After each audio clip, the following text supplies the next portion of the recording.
Hello guys and welcome back to the channel. In this video, I'm going to show you how you can install n8n on Docker. So let's get started. First things first, you need Docker installed on your system. So head over to the official Docker website and create an account if you don't already have one.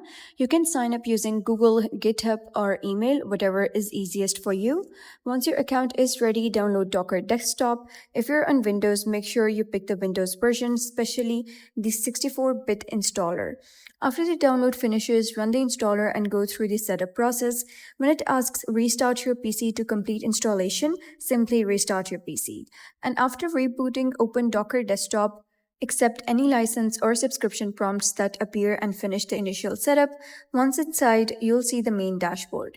On the left-hand side, there is a navigation panel with options like images, containers, volumes, builds, Docker Scout, and extensions. For this setup, we'll mainly be using images and containers. Now let's prepare a storage folder for n8n. Create a new folder on your computer, name it something like n8n data. This will hold all your workflow information and settings. Next, you're going to go back to Docker Desktop and open the images section. In the search bar, type n8n and look for the official image that has a very high number of downloads.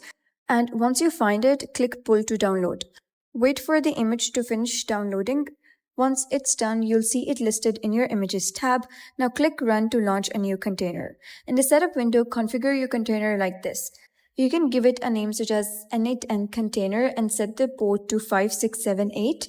Under Volume, select the folder you created earlier, that was n8n data. Map it to the container path like home node .n8n. You can leave environment variables as default for now. Once everything looks good, click Run. If Windows shows a security prompt, simply allow access to Docker can proceed. After launching, switch to Containers section. You'll see logs showing that n8n is now running. It will also tell you that the interface is available at your local host. So you're going to open this link in your browser and you'll be greeted with the n8n setup screen. You can create your owner account by entering your details and continuing. Answer the initial setup questions and click Get Started. So that's it for today's video. If you found this video helpful, please consider subscribing and leaving a like. It really helps me out, and I'll see you next time.